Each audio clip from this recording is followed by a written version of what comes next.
Hola, and welcome to Vive Nutrition Radio, the first ever Spanglish podcast where you will hear interviews with the top minds in nutrition, performance, fitness, and health in both English and Spanish. Here is your host, expert registered dietitian, Andres Ayesta, on a mission to help you take your nutrition to the next level. Hope you're ready for this. Let's dive right in. Hey guys, welcome back to Vive Nutrition Radio. This is episode 11. This is your host, Andres. And today I am very excited because we get to talk about hormones, which is an amazing topic. Tons of people and tons of you guys already asked me information about this. And I wanted to bring in somebody that was an expert in this field. And I couldn't bring anyone better because this person has been practicing in this field for over 20 years. So she's definitely a smart cookie and she definitely knows what she's talking about. Her name is Joanne Keller. Hopefully I didn't butcher her name. But she is a family nurse practitioner and has been providing primary healthcare and functional medicine consultations for over 20 years, like I mentioned.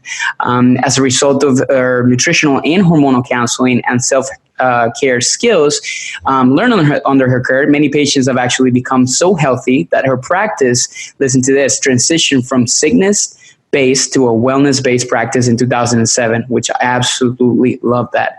Joanne is a board-certified fellow with the American Academy of Anti-Aging Medicine and is a member of Florida Nurses Association as well as the Florida Nurse Practitioner Network.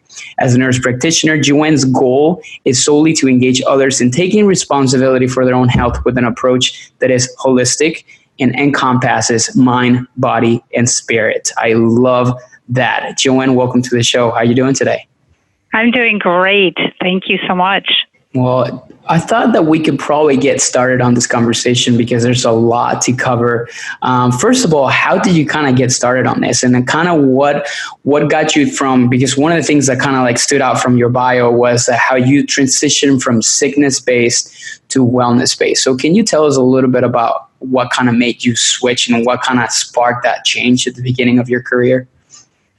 Well, it is a very simple story. Back in 2005, I started focusing on nutrition and probiotics. As a matter of fact, it was the simple addition of probiotics and teaching people back then, I think it was the South Beach diet, that I was trying to teach people that if they would just get off grains and start eating more plant-based nutrition, that their bodies would do what they needed to do. And at the time, I had just learned about the whole food concentrate Juice Plus. So the Juice Plus became part of my journey in allowing people to transition from being sick all the time. You know, when they started taking fruits and vegetables more in their body, whether they took it in a concentrate or they did it in whole food, they added a probiotic, they would meet me in the grocery store and say, you know, hey, how you doing? I'm like, did you get another provider? Because I haven't seen you. You didn't come in for your sinus infection.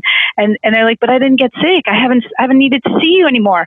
And so after about 2 years of that, I realized I had a problem because I was working myself out of a job.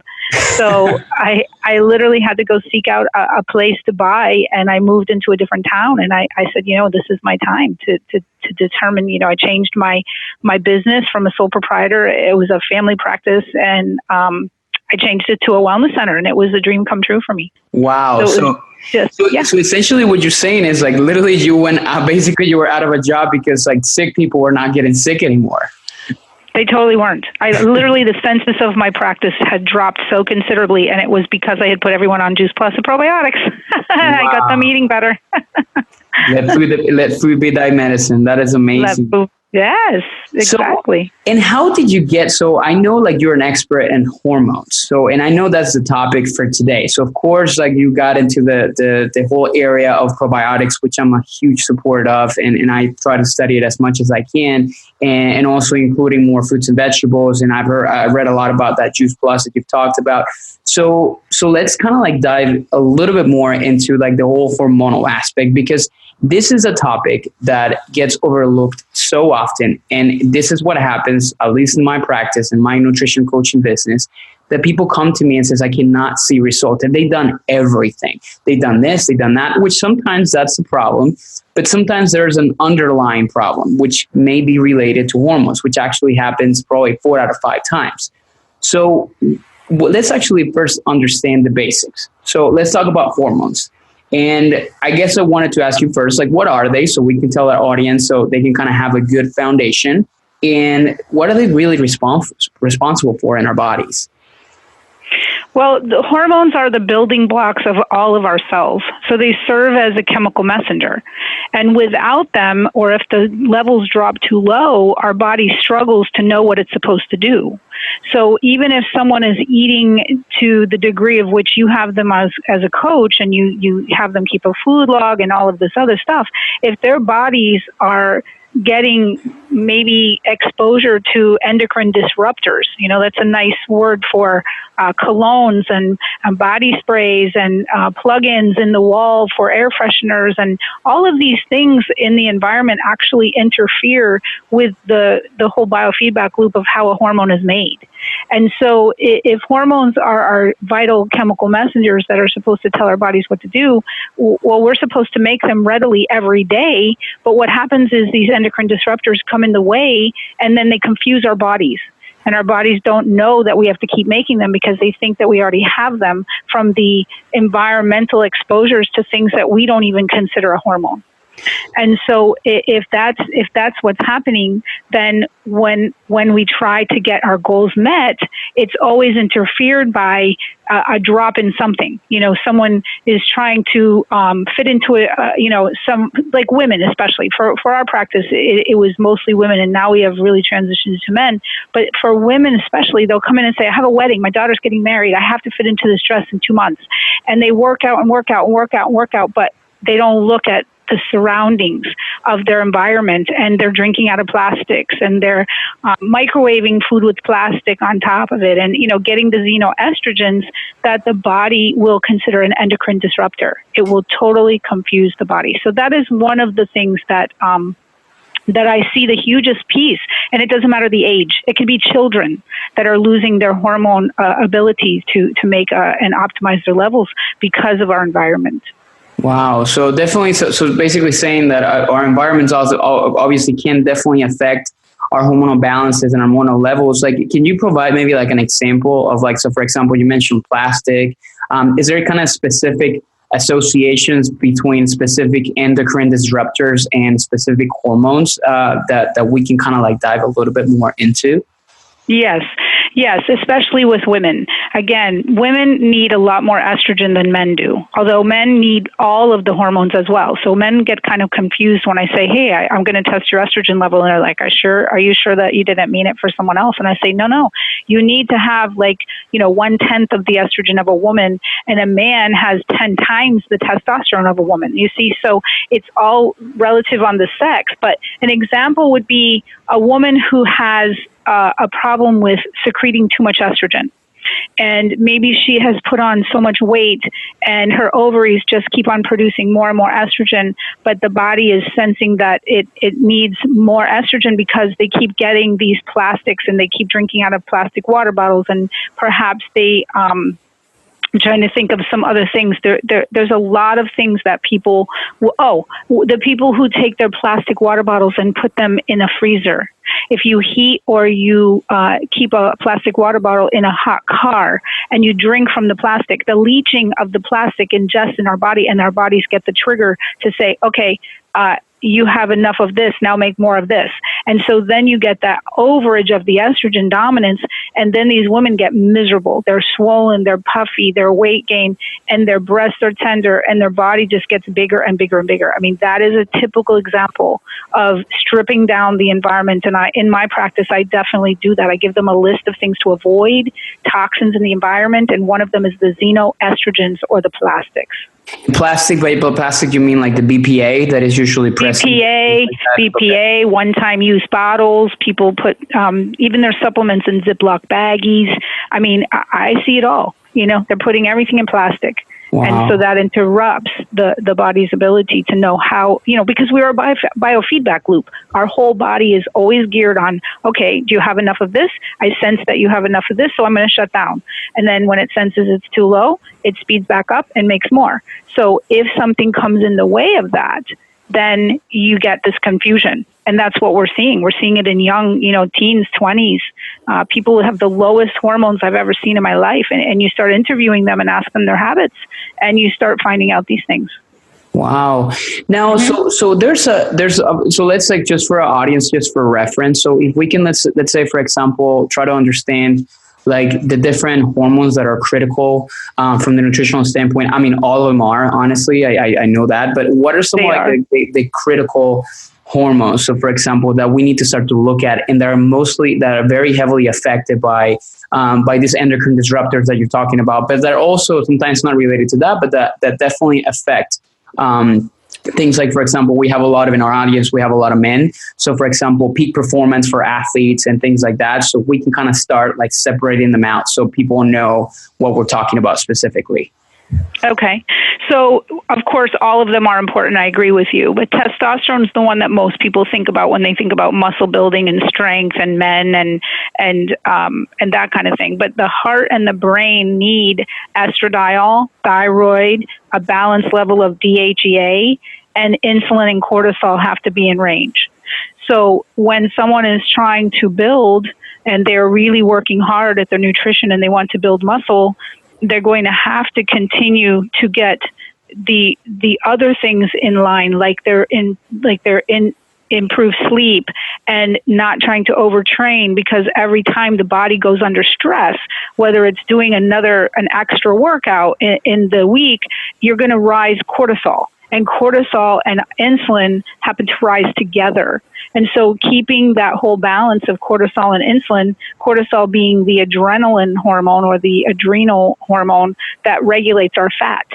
So you hear of all these supplements people take, like CortiSlim, and I think there's a couple of other ones on the market that people try to get rid of cortisol. But you don't want to get rid of cortisol. Cortisol is what helps our bodies wake up in the morning and go to sleep at night. But it's when we do things to disrupt that by, like I said, overtraining, staying up too late, playing on the computer, playing with our phones, listening to TV all night long. You can't restore those hormones, and then the weight gain is just, it's impossible to break that cycle. But you have to work with the lifestyle. Interesting. Yeah. So because that's one thing I deal a lot with athletes, especially, well, and you as well, because we work a lot together with StarFit, which is a CrossFit gym located in Eustis, Florida, and we work with a lot of their members. So I think one of the key things that happens, especially with a lot of men that train, is that, and you mentioned it yourself, overtraining. So can you kind of elaborate a little bit more on what happens, in this overtraining period? So I know that is a stress for the body. So I'm guessing at this point, cortisol levels increase. So what is really the effect that they may have in obviously seeing changes, whether it's like gaining muscle mass or losing body fat, when those levels are disrupted? Well, okay, like I said, cortisol and insulin go hand in hand. I like to teach that cortisol and insulin are considered fat magnets, because the insulin is responsible for not allowing us to get too thin when we go for long periods of starvation. If we go through intermittent fasting and we do this type of behavior, or say we go on a long journey and we're without food, our body won't die, because the insulin will continue to be surging to help our bodies to keep putting on some fat. But what happens is, if there's too much insulin because there's too much cortisol, think about what happens. I like to think this is another example. Think about how your body feels when you're in your car, you're driving down the road, you're listening to the radio, and then a car swerves in front of you, doesn't see you, and you freak out like, oh my God, like you slam on the brakes and your body just goes, okay, and you take that huge breath. Or if somebody, you're in the shower and somebody comes and sneaks up on you and says boo, and, scares the hell out of you. Mm-hmm. It's one of those things that adrenaline just drives you. And then after, as soon as it's done, you're just like, oh my gosh. And then within moments, you feel completely depleted. And some people will get a sudden headache. Some people need to go lay down because their adrenaline poisons them. Well, this is what you see on a smaller scale with people who push it. They have a goal. They're trying to get, I don't know what kind of athletes you're working with, if they're competitive athletes and they're pushing to get a goal done so they can do a show, or they're lifting harder and faster and more and more. But every time they push themselves harder than their body can restore, then the cortisol rises, the insulin rises, and more body fat gets put on. It works the opposite of what you would think. So many times when I see CrossFit athletes, I will tell them they have to take some time off. They have to take rest. They have to take more rest, and all of a sudden they get better. They get better performance. They get better results. Absolutely. Because they allow the cortisol to drop. Yeah, and that is so key. And some people I'm not going to say they get mad, but they get discouraged because, they're trying to obviously push. I have a case right now. I work with an athlete out of Argentina, and his goal has always been to qualify for this specific competition. And he trains like to the level of a CrossFit Games athlete. So for those of you guys listening in, this is hours of training daily, like 2 to 3 hours of intense, high intensity lifting and training. And we just had a check-in, and the problem that he's experienced, that he's actually getting sick. He is having some injury problems, and that's actually affected his performance. Why? Because of the fact that this is a guy that is not getting the rest that he needs, because he has a full-time job. He's a father. So there's so many different things going on that I'm guessing what you're saying, Joanne, is the fact that he's just basically overtrained and his hormones are completely disrupted. So one thing I wanted to ask you is, how can we test that? Is there a way that, for example, for people listening in, they feel like related to this, that they can test this to understand exactly where they're at right now? Yes, especially when we're talking about adrenals. Adrenals are best tested with a cortisol salivary test. So it's literally a saliva test. And many companies can send you a test kit. It's not very expensive. You can actually do a cash pay test kit for $125 through a company. There's many companies, but ZRT, there's many that I could give you for references. But basically they tell you to, fill a little tube with some saliva first thing in the morning, mid-morning, mid-afternoon, and right before bed. Because the biorhythm of cortisol is what wakes us up in the morning. When your brain wakes up, it's not just the alarm clock that wakes you up, but if you're just naturally going to go to sleep and wake up at your natural cycle, it's the DHEA and the cortisol that rises in the morning, tells us to wake up, and then as the day goes on, it's slowly decreasing like a slide. It looks like a beautiful little slide diagram, and then by like 5 o'clock it starts coming down, and then that's when we're supposed to be getting ready to go to bed. When do most people work out? After work.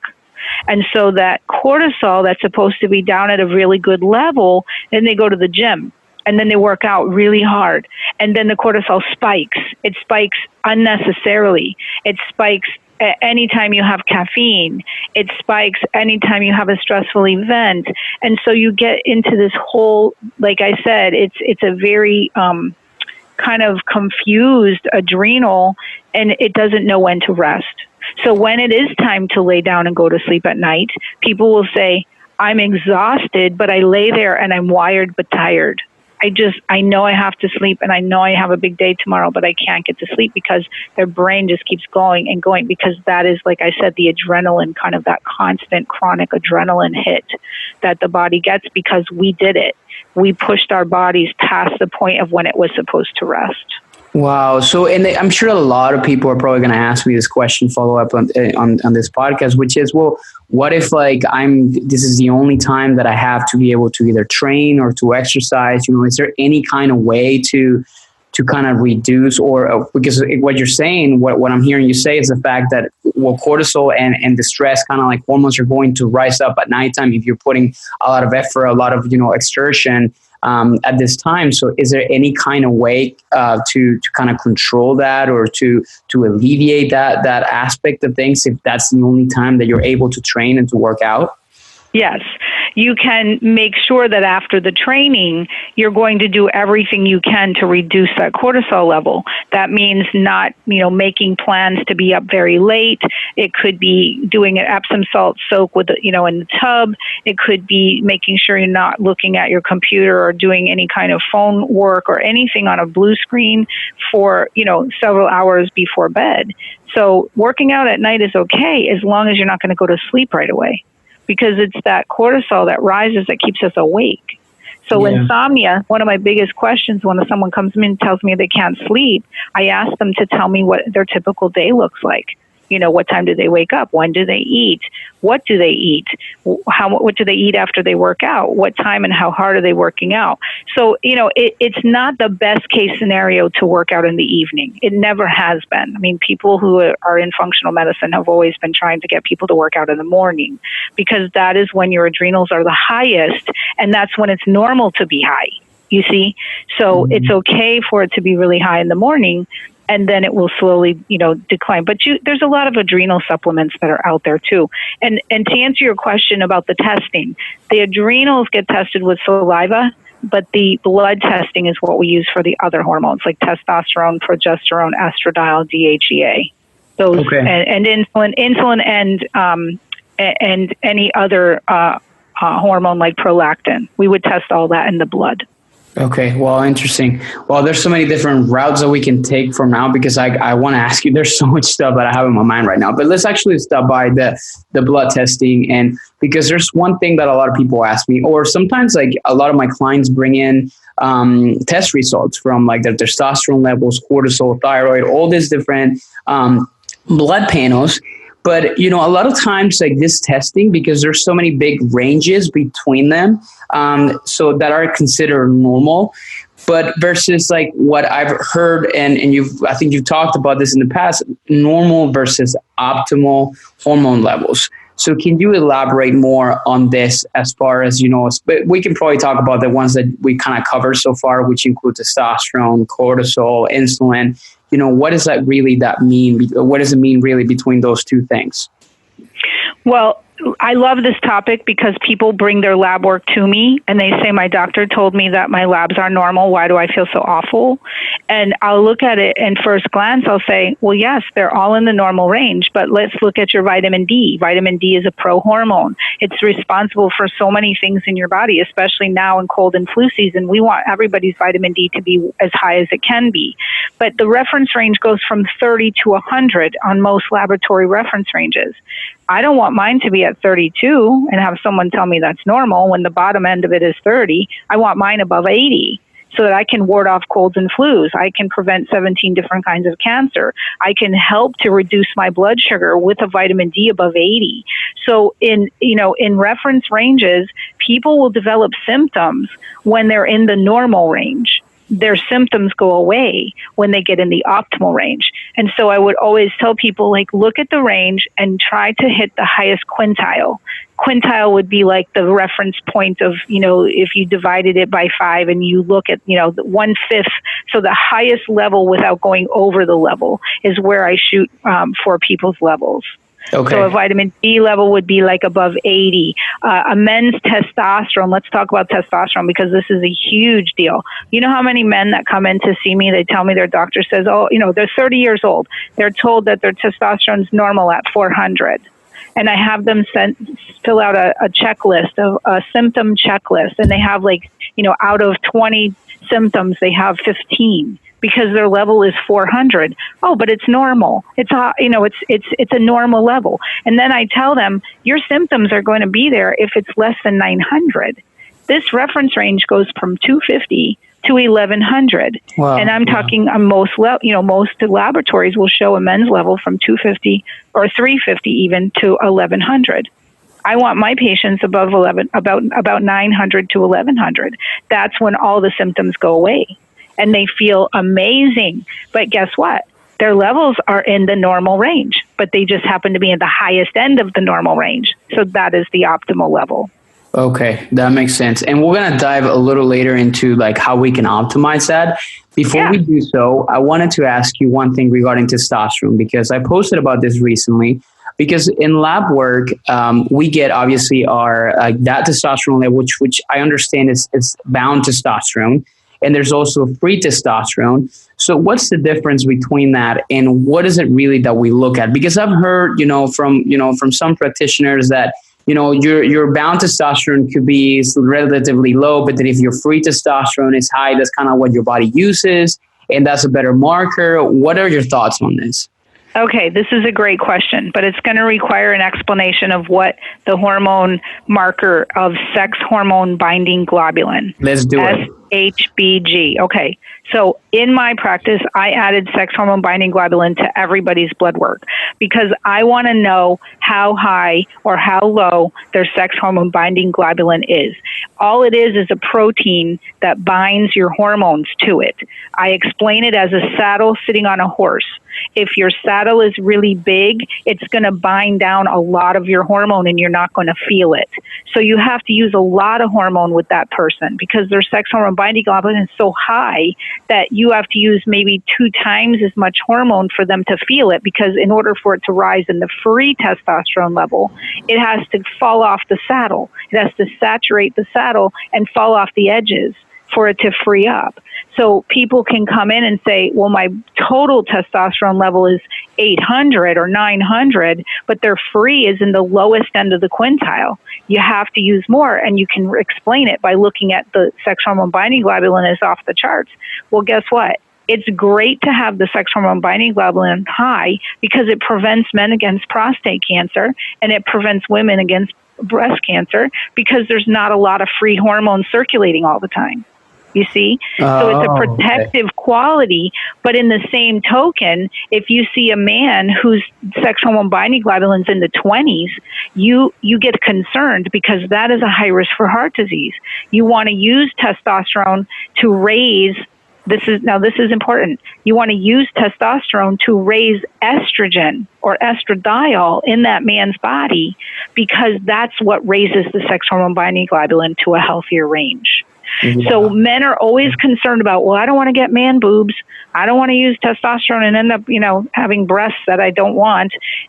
But we don't use estrogen levels. Like your body's not going to convert to unnecessary levels unless you happen to be a person who just has too much enzyme in your fat cells called aromatase that the testosterone binds with that and converts it to an estrogen. Do you see what I'm saying? Yeah, it makes perfect sense. And there's this misconception that only men with extra fat on their body become aromatizers.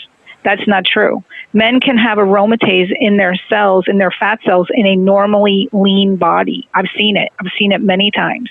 And so those are the people that we just have to monitor their testosterone estradiol ratios.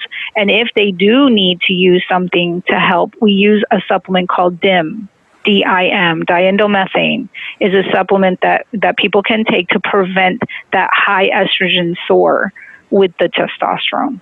Wow. Okay, so let's do a recap of this because there's a lot of information and I want to make sure that I understood this correctly. So first off, so the sex hormone binding globulin. So this is essentially kind of like I love the saddle analogy because essentially what you're saying is the more that you have, the bigger the saddle, the more that you're actually, the higher your testosterone levels needs to be in order for your free testosterone to obviously be kind of like optimal. Is that correct? Exactly. Okay, and just as contrast to the lower, if you have someone who has a very low sex hormone binding globulin, you don't need to use very much. It goes a long way because every bit of it they're going to feel. There's not a lot of protein in there to bind it. The saddle's very small, and all of that will become free. And sometimes you can overshoot it, and you can get it too high, and then they start having blood pressure concerns and all kinds of side effects because they're getting too much. So it has to do with that special protein called sex hormone binding globulin.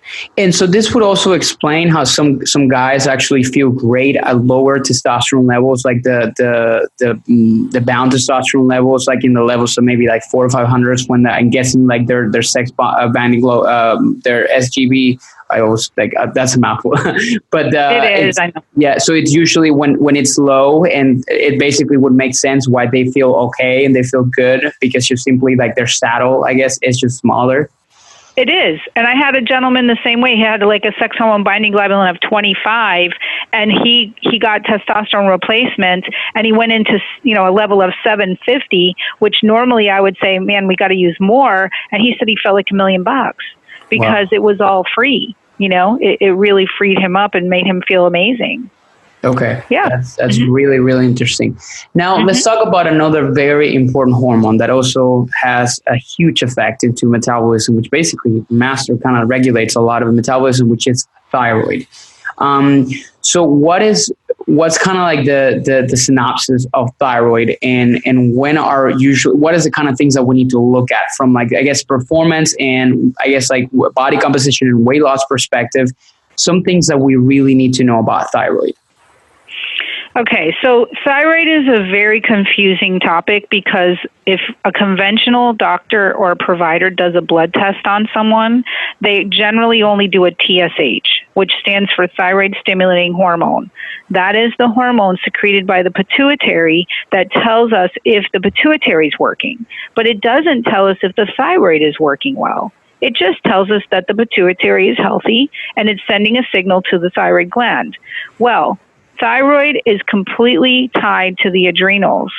So if the adrenals are working overtime, what I like to teach is that it pulls down the thyroid function. The thyroid function comes down as a secondary side effect of adrenal fatigue. So say someone is not sleeping because they're stressed out about something coming up. And again, it can be, a tournament or a championship or something they're training for. They're so jacked up. They're so excited. They're doing, running or marathon trainers, anybody. They've got this goal in mind and they're driven. So this drivenness creates that high cortisol, which then depletes their DHEA and thyroid. So what happens? Not only do you get the fat magnet from the insulin and cortisol, you now have a suboptimal thyroid gland that needs some support. So we use things like magnesium, zinc, selenium, iodine, rest, of course, to help optimize it. But many times we have to intervene and use thyroid supplementation when we are optimizing all hormones together. Wow. Yeah. And that's a huge topic because, again, and then what you're saying basically is that, well, it's all connected. And that's what you said from the very beginning. And to the fact that, if we're putting way too much stress in the body, not only is cortisol being affected, but the fact that cortisol can also drain thyroid levels to a point that can also start to affect metabolism. And I'm guessing where this conversation can lead to would be that it starts to affect your metabolic rate and how you're basically processing food and things like that. Am I correct on that? They start having temperature problems where they feel cold a lot. Their hands, their feet get cold. They get constipated. They can't burn fat. The whole goal behind hormone optimization, and I always tell people, this is my goal for you. Hormone optimization, the goal is to burn visceral fat so that you can, the visceral fat is the fat around the organs. So I always think about marbled meat, like you buy a steak and you see the white marbled meat, right? So the visceral fat is the dangerous type of fat. It is the core reason why people have inflammation. It's an inflammation factory to have fat around the organs. So the goal of hormone optimization is to burn the visceral fat, and we use testosterone and thyroid and DHEA in men. That is the best way to burn visceral fat. And that's my job, is to teach people how to do that. Now, you do the rest with the nutritional coaching, intermittent fasting, ketogenic diet, getting into the burning the fuel, the fat for fuel, because that's what the brain loves, right? So we're feeding the brain healthy fats. But the goal of hormone optimization is to alleviate your symptoms and improve your quality of life. That's the underlying, goal of the entire program. So when thyroid is not addressed in a hormone program, this gets me very concerned when I hear about people going to pellet clinics. And, pellets are a great tool to optimize hormones. That's one of the tools I use here in my practice. But I've seen people just replace testosterone only in men, especially athletes. Oh, you just need some testosterone. And then they leave and they go from, a level of 400 to 4 weeks later, they're at 1300. And all of a sudden they're so depleted, they feel exhausted because their thyroid was never addressed. And now because of that big rise in testosterone so quickly, they're feeling like $1 million and then they burn themselves out adrenally, which pulls the thyroid down. You see the connection? Yeah, absolutely. Yeah. And I think this is what happens a lot also with for example, bodybuilders that they're basically using testosterone or like hormone replacement therapy, and they're just essentially straight shooting up, pure testosterone and not taking care of the rest. Right. Yeah. So, the adaptogenic herbs like rhodiola and ginseng, and, there's so many wonderful supplements that people can take to help adrenally balance yourself while you're going through it, because it doesn't mean it's an all or nothing. They don't have to stop training. They just have to make sure that they're looking at all of the hormones to optimize at the same time. They're not just picking one. So then I guess this is a perfect time to talk about this, which is, you mentioned the word like hormone optimization, and this is exactly what you do in your practice. So what's the way to go about this? What is how can the audience and the people listening in, what is the way to optimize, hormone levels, depending on obviously whatever your goals may be. But let's say just, for example, as an athlete, and I want to make sure that I am to my top performance, my top, body composition and everything. What is the way to go about that?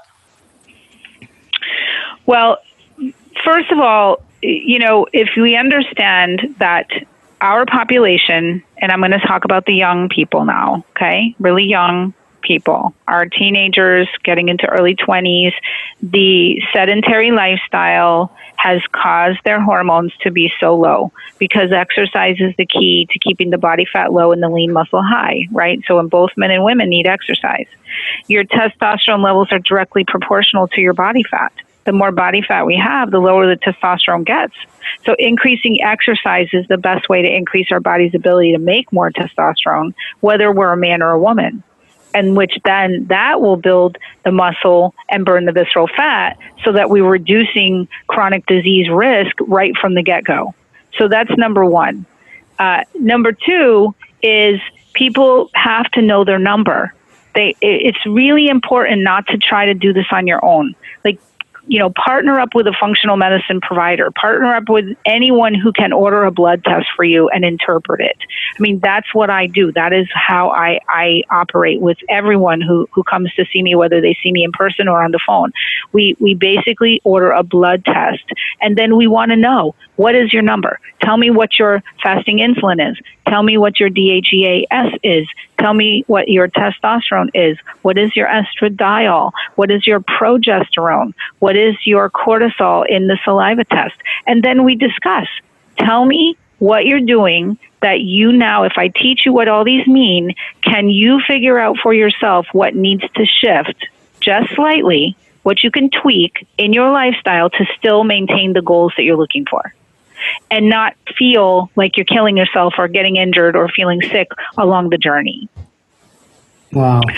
And then we optimize things like the vitamin D, like the selenium, like the thyroid. And again, I mean, some people go on thyroid just for a short time, just to get them out of that kind of a ditch that they fall into because they overtrained, or they had this period of stress, the death of a loved one, or a change of a job, or a recent marriage, or, a baby, and that wakes you up all night. I mean, it doesn't matter who's listening.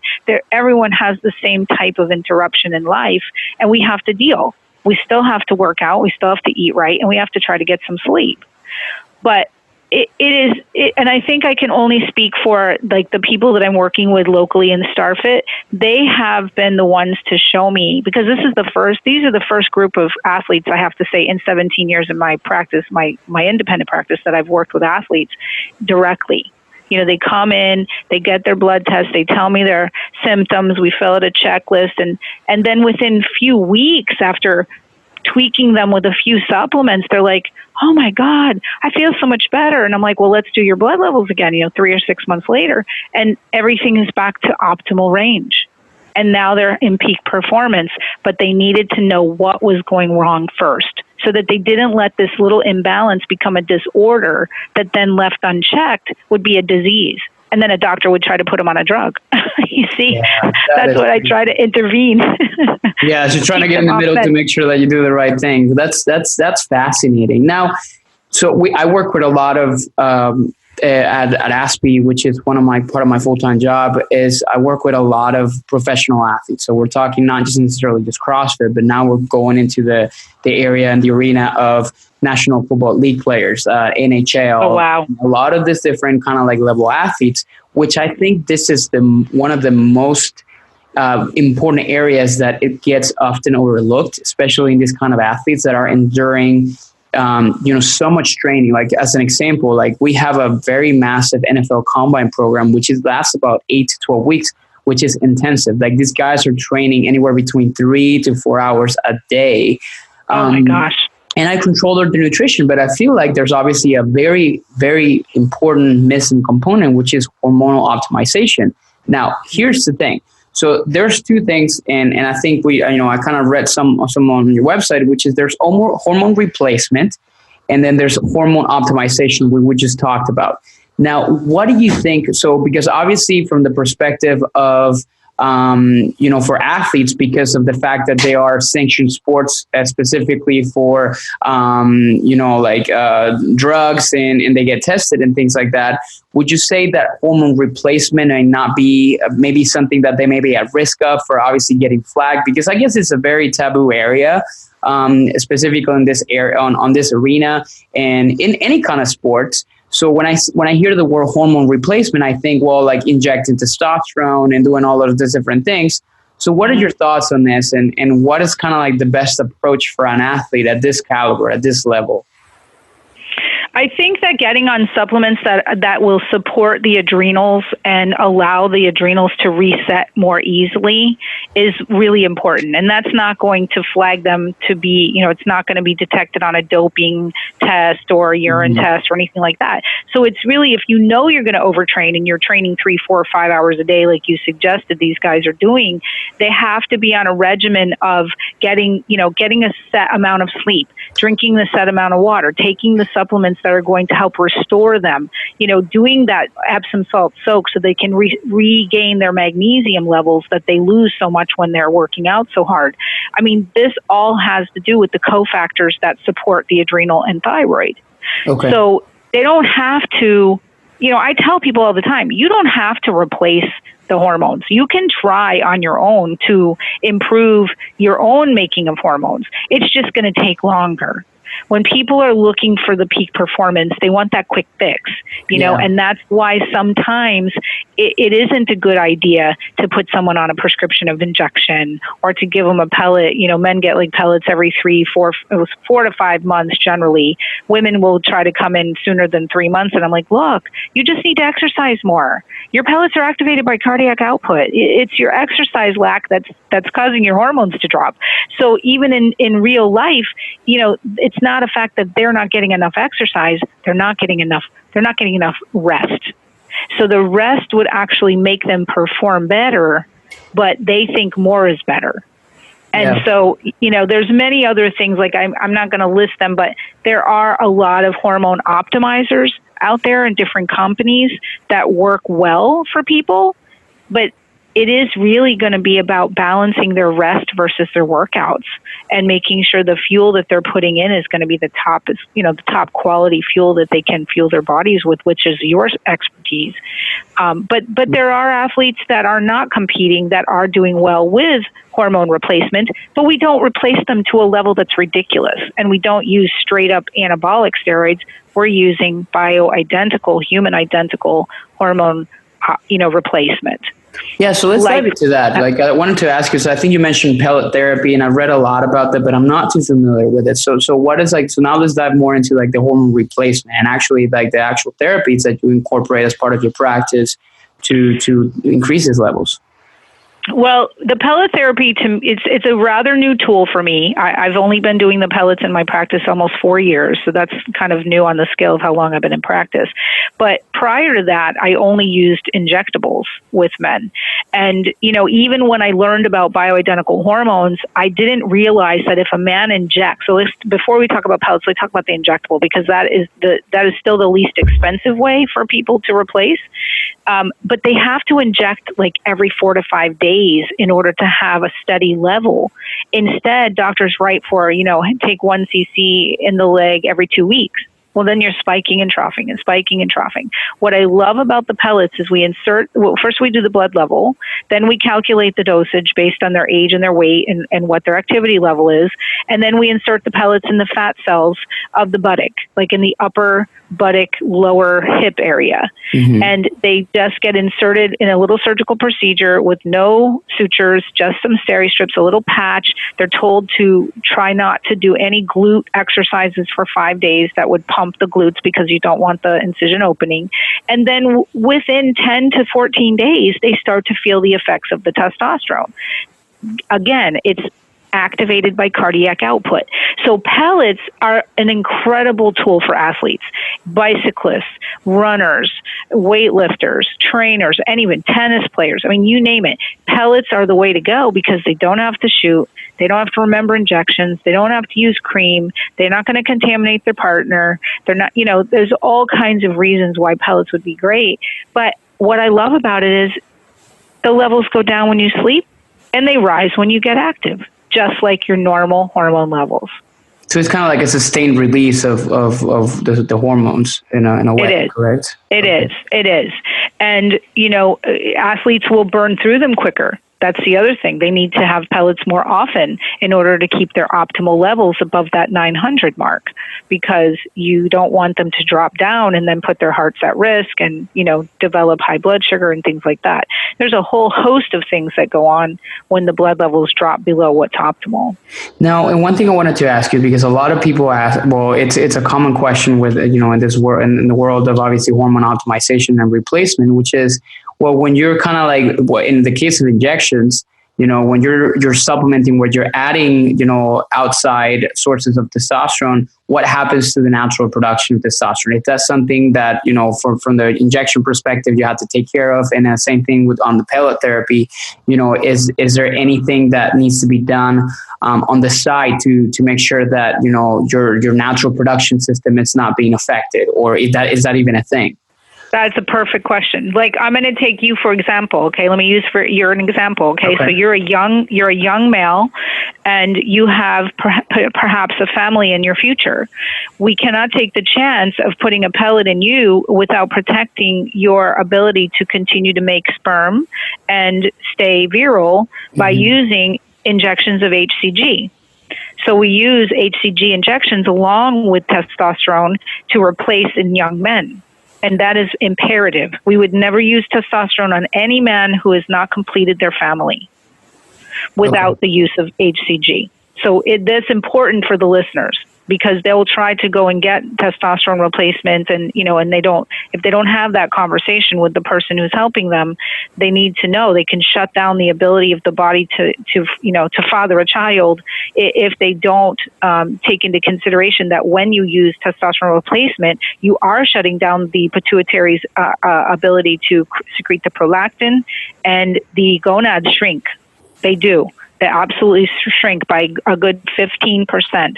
You can prevent the shrinkage by using the HCG injections. And just for people listening in, so can you define like HCG so they know exactly what Human chorionic gonadotropin. It's the pregnancy hormone. It's what rises in a woman's body when she's pregnant. But using HCG will block the biofeedback loop. It will allow your testosterone to rise, but it doesn't shut down the biofeedback loop with the prolactin from the pituitary. So the body will continue to make viable sperm in the body that is replacing testosterone. Wow, that's really interesting. And it's something that a lot of people don't know. Like hugely important. And if you have someone, like say one of your clients is really serious about, to have a family and they want one more, or they only have one and they want two more, sometimes men will actually get a sperm sample done before their hormone therapy, and then they will get one during the hormone therapy to make sure that they still have a high count. Yeah, that's important. So important. That is very, very important. Now, I wanted to ask you a question regarding this, and now we're at the topic. Now, some people have asked me about, I'm not sure you're familiar with them, but selective androgen receptor modulators, or SARMs. which, I'm not sure if you're familiar with them, but I wanted to ask your input on that if you know anything about them, because technically what I understand is essentially compounds and peptides that attach to specific receptors of testosterone, increasing basically testosterone levels naturally without the kind of side effects of that you would actually obtain from injections of testosterone and the use of anabolic steroids and things like that. Are you familiar with any of that? I am not familiar with them directly because I don't use them here, but I have heard of the peptides that the amino acid chains can be put together and compounded. I do know that and I think you and I had spoken about this, about any kind of compound that you could use to increase your ability to make human growth hormone as the master hormone will then assist the body to make testosterone naturally. Okay. So, and getting a good night's sleep will raise your human growth hormone, especially if you're younger than 35. Okay. So, that all plays into it too. And we didn't even talk about HGH, but, the peptides, the SARMs that you mentioned, I think it's all along the same line. It's like, what can we use to raise our hormones naturally without, having to be disqualified from our wonderful, competition that we've trained so hard for because our levels are low. And I think that you're going to see more and more being developed. That's amazing. Now, so as we come to kind of like the end of it, I wanted to also talk a little bit about how people, so let's say, for example, I'm a guy, like I'm trying to, my energy's low and like, I suspect there may be something with my hormone levels. What is the way to go about that? Because I know that a lot of people think, and this is the really coolest thing about you, is the fact that you can order exams, you can order lab work, you can actually prescribe some of these things. So people don't necessarily have to go to a doctor for this kind of stuff. So what is the way to go for people to, or for guys or even women that wanted to obviously try to understand more, what their hormones are looking like and so they can kind of like know exactly what to do? Well, I mean, I basically have set up my entire practice now to serve whoever is in need of doing that testing. The practice has an incredible website that my web design woman has helped with me to, people can hit the website and fill out new patient paperwork. They can call the office for a telephone appointment. We can do an initial intake where I ask people to send me copies of whatever labs they've had done, and then I will give a lab slip to them to get the rest of them checked. And we can even get the companies to send a saliva kit to their home if they want to get tested. And then basically it's just waiting for all the testing to come back, doing one more discussion over the phone and teaching and going back and forth about, here's your level, this is optimal, where do you stand, what's going on, and creating a care plan for people. They don't have to come in. They don't even have to live anywhere close to me. It's just the best way for people to just become educated. I believe just educating people so they can educate others. It's just about getting that test, get the test done, know your number, and then check in at least once a year to see where you are. So you're saying that also you can even write orders, for example, for people if they wanted to get pellet therapy and things like that, and say they live in California or they live in a different state. Yes. You could do it. Yes, because the company that I'm aligned with, and if I can speak so frankly, I mean I'm a BioT provider. BioT provides pellets all over the country, and so I have people that are snowbirds. Florida's, we call them snowbirds. They live up north in the summertime and come down in the winter. I have their pellets, and I pellet them in the wintertime, and then I go online and I plug in their zip code under the biotmedical.com website, and I find a provider that's close to where they live. And then I send them with their records and then they make an appointment at that provider's office, and we all do the same protocol. That's what I love about the BioT method, is that they're looking at adrenals, they're looking at thyroid, they're putting people on probiotics, they're doing the omega-3s, they're putting them on DIM to be sure that they are detoxifying their hormones when they're done using it. And that's the other piece that I didn't include in this is if your body does not get rid of what you're using, whether you make them yourself or you take them externally from another source, injectable or pellets, your body is going to have a lot of side effects because some people do not detoxify. And then we could do a whole podcast on just detoxification and ways in which that we can improve it, detox and helping the body. Oh, we will. Yeah, but as far as the ease of getting a test done and then plugging people into their location in their community, I absolutely feel that we could make that work for people. They just have to become a patient, as far as getting me the paperwork and creating a relationship together where I get their history, order their testing, and then when their hormones and thyroid and everything comes back, I can write a prescription in every state of the country that I can send or fax or, send to their pharmacy, and then connect them with a place locally that they, where they live. That is exciting. And I think a lot of people are not familiar with this.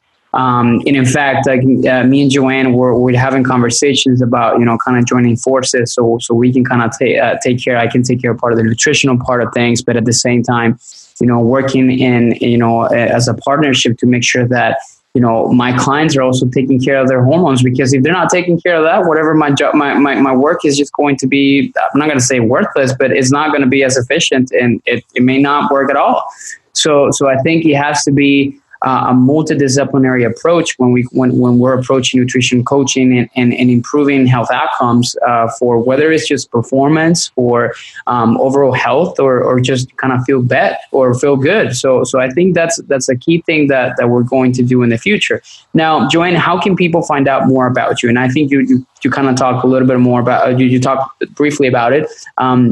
But how can people find out about you and acquire your services and get in touch with you?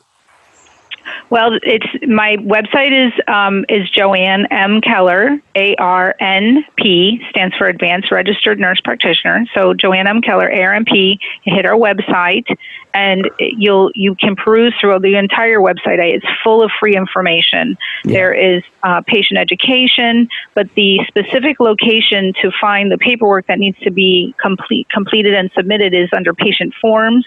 They would complete the patient application and then submit it to us by fax or mail it in the mail. We don't have a secure email at this time to email it, but we would give you a call as soon as we receive it, and then make an agreeable time to do a phone consultation. And Excellent. That's how we get started. And then Perfect. On the patient education, which you had mentioned, you had hit the website and started watching.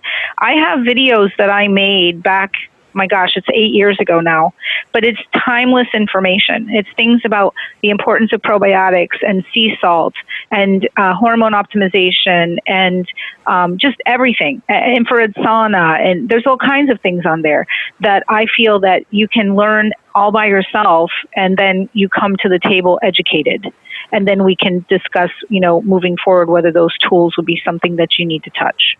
Mm-hmm. Nice. That's awesome. Well, you guys heard it directly from Joanne. So that's like a really good way for you to hear from her directly. One thing I almost forgot. So I like to do every single podcast, what I call rapid fire questions. So these are essentially brief questions, really kind of nice and fun. So we can kind of get to know you a little bit better as well. So they're simple. So the first one that I would ask you is, what kinds of books you like to recommend people or you like to gift often? It could be nutrition or hormone related, or it can be just something that you like to obviously recommend. The first book that comes to mind has nothing to do with health. It has to do with, it's called The 4 Agreements. And that's just about being a good person. So nice. I love that book. The book that I like to recommend to many of my patients, the newest book that I just read, which I thought was very, very telling, was The Plant Paradox by Dr. Gundry. Mm-hmm. I love the book End of Alzheimer's by Dr. Bredesen. Nice. That is cutting edge research, and it doesn't matter if you're 15, 50, or 85, you can still benefit from reading that book because he gives us tools on how to prevent Alzheimer's, which every one of us need to be thinking about preventing. And that's it. That's pretty much it right now. That's awesome. Yeah, I'm going to make sure I link up to those books on the show notes. So if you guys are listening in, there's a way that you can obviously access that and you can check out some of those good resources. Last question for you. This is a fun one. So if you were stranded on an island, on a desertic island, and you can choose one food to have for the rest of your life, what would that be?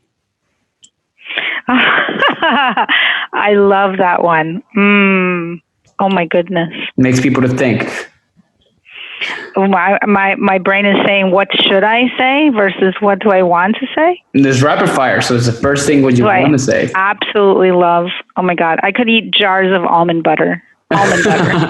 That is a great one. I love crunchy almond butter. Yeah, and it's pure fats. I mean, I think you can probably sustain yourself for a while. I could. I'd mix my Juice Plus capsules in it, and then I'd be all good to go. That's one of the best ones I've heard. That's a good one. Yeah, for sure. I think loads of almond butter will definitely keep you living long. That's exciting. Awesome. Yeah. Well, Joanne, it was a pleasure. Like, I cannot tell you. I think this is going to be one of the best podcasts we've ever done because of the fact that there's so much knowledge and so much information and misinformation about this topic. I would love to have you back for another podcast to talk. I think you can definitely talk hours on different areas such as probiotics and you mentioned yourself also like human growth hormone. So definitely going to bring you back so we can chat a little bit more on some of those topics. Sound good? Okay, sounds excellent. Thank you. Awesome. Well, thank you so much again for being here today, and we'll be chatting soon. Okay. Thank you. Have a good evening. Bye-bye. You have been listening to Viva Nutrition Radio. Couple of things before you take off. If you enjoyed this episode, please, I would love to get your feedback. So feel free to drop down a review, and I will be forever grateful. Also, if you like this podcast, make sure you hit the subscribe button. We have it on iTunes, Spotify, or Google Play. And lastly, if you would like to receive a freebie from me, make sure you sign up for our newsletter at www.vive-nutrition.com. See you guys in the next episode. Ciao, ciao.